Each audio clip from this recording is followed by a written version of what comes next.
ጋሽ ግርማ ሰላምን ሊገላት ትንሽ ቀናቶችን እንደቀረው ነገራት። በ72 ሰዓት ውስጥ እገልሻለሁ ብሏት ነበር። ግን 2 ቀን አስቆጠረች። ወረቀቱን ቦታው ስላልመለሰች ዛሬ ያደገኛ ቀኑ ነው እያለ ያስፈራራት ነው። ሜሮን እኔ ያሽውን ቪዲዮ የኔን ቪዲዮ ያሽብኝን ከደለትሽልኝ እኔ ጋሽ ግርማን እንዳይገልሽ አደርግሻለሁ። ጋሽ ግርማ እንዳይገልሽ የሚያደርግ መረጃዎች እኔ ጋር አሉ። ያን ነገር እንዳደርግልሽ ከፈለሽ የኔን ቪዲዮ ያሻቸውን እባክሽ ሰርጂ። ሰላም ላንቺም ለኔም ጥቅሙ ይከለው አለቻት። ሰላም ግን አንቺ ምንም አይነት መረጃ ስላለሽ ስለ አቶ ግርማ ምንም ልታስጥኝ አትችይም። ምን አገባሽ ይግደለኝ፣ ምንም የሚያገባሽ ነገር የለም ብላ እሷም ነገረቻት። እንግዳውስ የራስሽ ጉዳይ አለቻት። ጆሲ ሰላምን መጥቶ ጠየቃት። ጆሲ ምን አጥፍተሽ ነው ጋሽ ግርማ እገልሻለሁ እያለ የሚዝትብሽ አላት። ያጠፋሁት የቤት ዶክመንትና የቤት የካርታ ወረቀት ወስደሻል ብሎ ነው። እኔ ግን እሱን አልወሰድኩም። አሳይቶኛል፣ ግን ያኖረበት ቦታ ግን ልወስደው አልቻልኩም። ማን እንደወሰደው አላውቅም። እዚህ ቤት ያለ ሰው ወስዶ ከሆነ ያው እኔ በእነሱ መወሰዱት እኔ ልጠየቅ ነው አለችው። እና አንቺ ካልወሰድሽ ለምን እሱ አንቺን ይገልሻል አላት። ያው እኔ እንደወሰድኩ ነው እሱ የሚያምነው፣ እኔ እንደወሰድኩበት ነው የሚያምነው። ምን ይደረግ ብለክ ነው አለችው። በቃ ተረጋጊ፣ እኛ እናናግረዋለን፣ ለሳሚ እነግረዋለሁ ይሄ ነገር እንደተፈጠረ ሲላት፣ ሳሚ እኮ ያውቃል፣ ሳሚ እኮ ነገሮችን ያውቃል። ግን መሆን ያልቻለው ምንድን ነው? ጋሽ ግርማ እንዴት ማሳመን እንዳለብን ያውቃታል። እኔ በእውነት አልወሰድኩም የእሱን ወረቀት አለችው። ጆሲ አብሽሪ፣ በቃ ምንም አይፈጠርም፣ አትጨናነቂ አላት።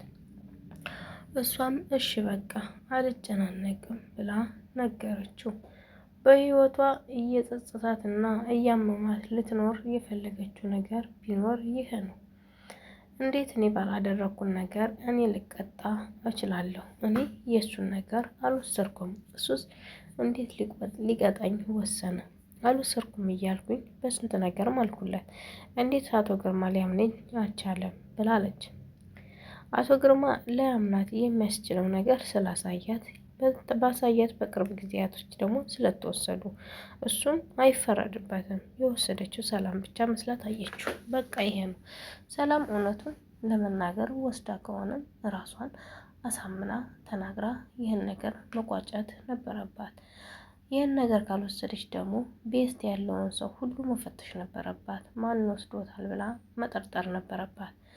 እሷ ግን መጠርጠር አልያዘችም። አሁንም ጋሽ ግርማ ሸሽጎ እንደሚዋሻት ነው የምታስበው። ሳሚም ጋሽ ግርማ ሸሽጎ እየዋሸሽ ከሆነስ ይሄ ነገር አንቺ ሳትወስጂ ወስደሻል እያለሽ ከሆነስ ምን አስበሽ ነው? ለምን እንደምትጨናነቂው እያለ ያስገድዳታል። በጣም የሚያሳዝነው ነገር ምንድን ነው? ይሄ ነገር መፈጠሩ ነው። እሷ ይህን ነገር ባላወቀችው ስራ ይሄ ነገር መፈጠሩ። ጆሲ የሆነ ልጅ ጋር ስትጣላ አገኛትና በዛው ተዋወቁ። ምሳም ተገባበዙ። ምሳም በልተው በዛው ወደ ሌላ ግንኙነት ማድረግ ጀመሩት። ልጅቷ ጆሲን ስታየው በጣም ወደዋለች። ከጆሲ ፍቅር ይዟታል። ከልጁም ጋር ስላስጣላትና መልካም አስተሳሰቡን አይታ በጣም ወደዋለች። ጆሲ ግን ሊቀርባትም ሆነ እሷን ሊያናግራት ፈቃደኛ አልነበረም። ስደውልለት እንኳ መሽቷል፣ ልተኛ ነው፣ ስራ ነኝ እያለ ሁልጊዜ ቻው ይላታል። አንድ ጊዜ ምሳ እንድትገባበዙ ስታገኘው በጣም ደስ ብሎኛል ስላገኘሁት፣ ግን ስደውልልክ ሰበብ አታጣም፣ ስራ ነኝና ልተኛ ነው እያልክ ስልክ ለመዝጋት ትቸኩላለህ፣ ለምንድን ነው አለችው። እኔን በመተዋወቅ ደስተኛ አይደለክም አለችው። አይ ደስተኛ ነኝ፣ ግን ስልክ መደዋወሉን ምን አመጣው ብዬ ለዛ ነው አላት።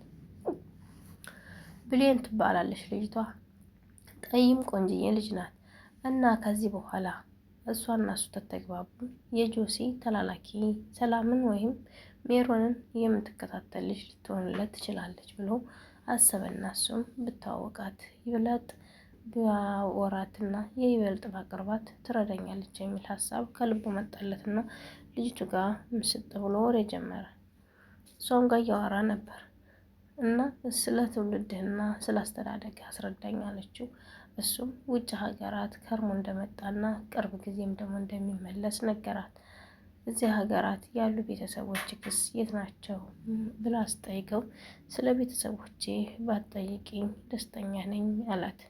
ለምን አለችው። በቃ ደስተኛ ስላልሆንኩ ስለ ቤተሰቦቼ አትጠይቂ ብሎ ደመደመባት። ምክንያቱም ቤተሰቦቹ በህይወት ስለሌሉ ለማውራት ይደብረዋል። አያችሁ እና እሷም በቃ ችግር የለውም ብላ ወሬዋን መቀጠል ጀመረች። ውጭ ያለ ህይወት እንዴት ነው? አሪፍ ነው ወይ? ይመችሃል ነበር ወይ ምናምን ብላ ስትጠይቀው በጣም ይመቻል። ውጭ ያለው ህይወት ቅናት የለ፣ ምቀኝነት የለ፣ ሰውን ሰው ላጥፋው የለ፣ ሰላም ኑሮ ነው ውጭ ሀገር ላይ የሚኖረው ሲላት፣ እዚህ ሀገርስ ክፋት አለ እንዴ አለችው። እዚህ ሀገርማ ሰው በክፋት ሰውን በመመረዝ ሙያ አድርጎትና ስራው አድርጎ የያዘው ሀገር ነው። ሰውን መግደል፣ ሰውን ማስለቀስ፣ ሰውን ማስከፋት ሙያቸው አድርገውት የያዙት ነው አላት።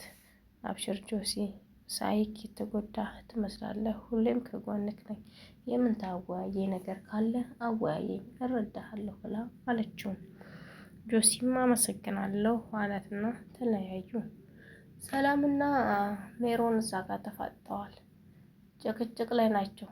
ቪዲዮ አጥፊ አታጥፊ፣ እኔ ላንቺ የሚሆን ነገር ልስጥሽ አልስጥሽ እየተባባሉ ጭቅጭቅ ላይ ናቸው። ሳሚና ሰላም ደግሞ ከቤት ወጣ ብለው ብቻቸውን ማውራት ጀመሩ። ይቅርታም ተጠያየቁ። ሳሚ የጠረጠርኩት የወሰድክ መስሎኝ ነው፣ ደግሞ መጠርጠርም ነበረብኝ። እንዳሳየኝ የነገርኩህ አንተ ስለሆንክ፣ አንተ የቤቱ ባለቤት ስለሆንክ፣ በአንተ ስም ስለሆነ ያስፈልግሃል ወስደዋል ብዬ ስላሰብኩ ነው አለችው። አይ እኔ በፍጹም አልወሰድኩም ማለት እሱ እኔ በፍጹም አልወሰድኩም ሰላምዬ፣ በወስድም እነግርሽ ነበር ወሰድኩት ብዬ። ለምን ደብቅሻለሁ? አብረን እንወስደዋለን የተባባል ነው እኔና አንቺ ነን። ከዚያ አልፎ ተርፎ ለምን ልሸሽግሽ እችላለሁ? በጣም እኔ አዝኜብሻለሁ ስለጠረጠርሽኝ አላት። ከዛም ይቅርታ ተጠያይቀው ተበታተኑ። ሰላም መስሏት ነው በቃ። ሳሚም ተረዳት። ምንም